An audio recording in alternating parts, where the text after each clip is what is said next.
அக்கா வைக்கிற சாம்பார் சாதம் ரொம்ப நல்லா இருக்குமா, அன்னைக்கு அவள்கிட்ட ரெசிபி கட்டிட்டு அப்படியே ஸ்டோர் பண்ணிட்டு சரி ஃப்ரிட்ஜில் இருக்கிற காய்கறி எல்லாம் எடுத்துன்னு பார்த்தா ஒவ்வொரு முக்கில் இருந்துச்சு.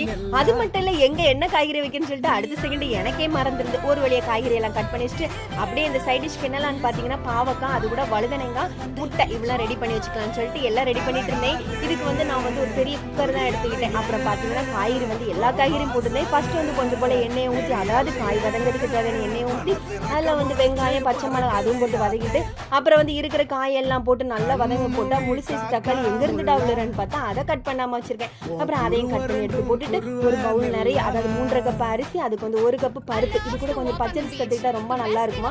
எந்த கப்புக்கு அரிசி எடுத்தோமோ அதே கப்புக்கு 2 கப் தண்ணியை ஊற்றி அப்படியே சாம்பார் பொடி கொஞ்சம் போல புளியும் கரைச்சி ஊற்றி தேவையான உப்பு மஞ்சள் பொடி எல்லாம் போட்டு அப்படியே மூடி வச்சுட்டு ஒரு 4-5 விசில் கழிச்சு எடுத்தேன். ஆனா சாம்பார் சாதம் பார்க்க ரொம்ப நல்லா இருந்து எனக்கு கொஞ்சம் ட்ரை ஆகி போச்சு.